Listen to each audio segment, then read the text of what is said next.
You see what I mean? So you put people in charge of billions of dollars and there's no accountability but a politician. You're expecting nothing but nothing. They done ruined the school system. They done ruined every time you turn around them charter schools. Yeah. Every time you turn around, somebody stealing money from the school system.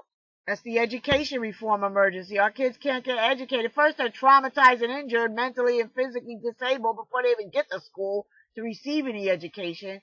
Then the same crew. I had to take my son out of the school. It's the same.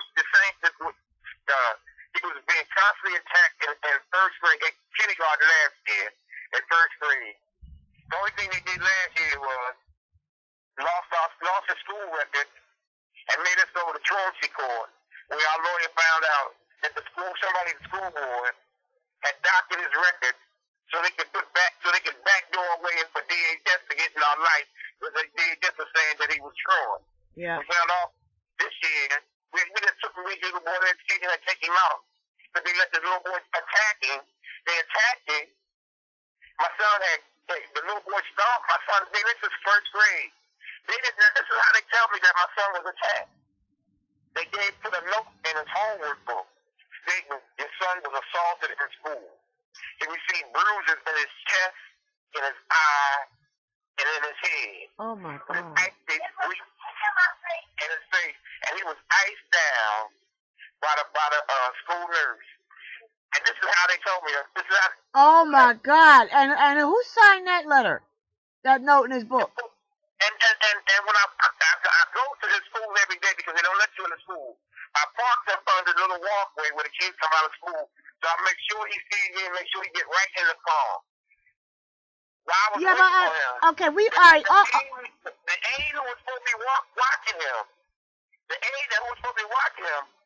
walked out of school early. Now I'm sitting there. I'm always early there, right? Uh-huh. Because I know if you don't get the kids, they'll call the cops on you. And I don't give them no reason to do anything about my son.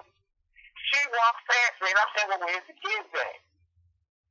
15 minutes later, he gets out, and he gets in the car, and she handed me this note. It would look like it was blood, but it was written with a red crayon pencil, a red marker telling me that he was assaulted.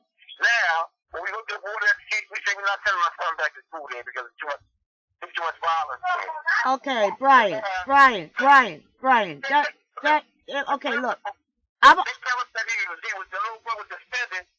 Now the principal tell us she didn't know anything about it. Well, how the hell can you tell me you don't know nothing about it? And the only one that's suspending is the principal.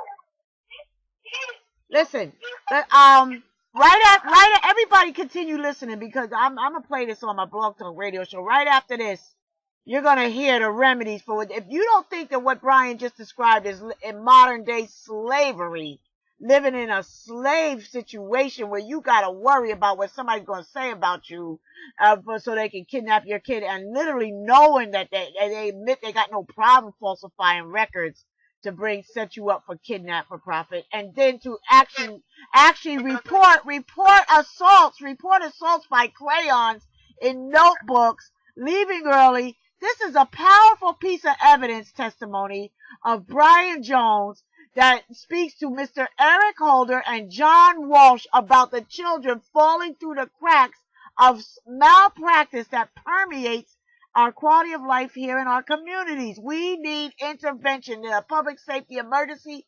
No second term nutter presides over a corruption poison municipality, and he's okay with it, and our taxpayer dollars pay for it. Everything from illegal abortions to our children being injured and disabled while they try to achieve education.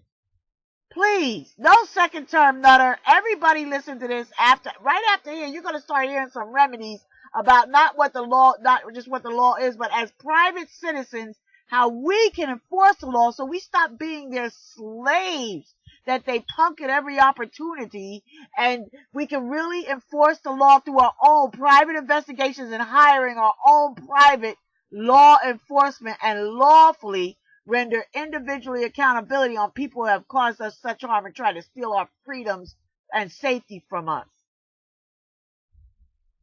And Brian, I know I don't have to tell you, the next time you go stand up, just take pictures of these people that be walking out of school early, the aide is supposed to be watching him.